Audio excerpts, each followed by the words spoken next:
Imagine if I told you that right now, scientists are holding individual atoms in midair, completely motionless, inside a vacuum chamber. It sounds like sci-fi, right? Levitation? But this isn't magic. It's the hardware behind one of the most powerful types of quantum computers in existence, trapped ions.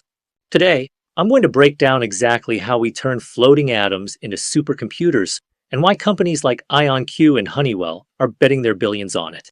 To understand trapped ions, I want you to visualize a necklace of pearls.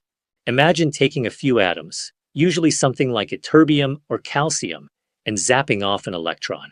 This gives them a positive charge. Because they are all positively charged, they hate each other. They repel. But we use a device called a Paul trap to push them together using electromagnetic fields. The result? They balance out perfectly. They float in a vacuum, lining up in a perfectly straight chain, pushing against each other. If you wiggle one atom at the start of the chain, the whole chain vibrates. That vibration, that's how these atoms talk to each other. So, we have our floating pearl necklace. How do we compute? We use lasers. These atoms act as our qubits. When the atom is in its low energy state, that's a 0. Zap it with a specific laser pulse. It jumps to a high energy state. That's a 1. But the magic of quantum mechanics is that we can hit it with just half a laser pulse, putting the atom in a state where it's effectively a 0 and a 1 at the same time. And because these are natural atoms, they are perfect. Unlike silicon chips, which have manufacturing defects, every ytterbium atom in the universe is exactly identical. It is nature's perfect memory card. This isn't just theory. You can access these machines right now on the cloud. Take IonQ.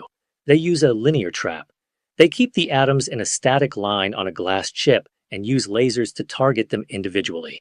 It's elegant and stable. Then you have Quantinuum, created by Honeywell. They built something wild, a racetrack. Instead of keeping atoms still, they physically move the atoms around corners and junctions. If atom A needs to talk to atom Z, they physically slide them next to each other to share data. It's like a microscopic highway for computation. Trapped ions are slower than the chips Google uses, but they are incredibly accurate and hold their data for a long time. They are the tortoise in the race against the hare, and we all know who won that race. If you want to learn about the hare, superconducting qubits, hit that subscribe button, and I'll see you in the next one.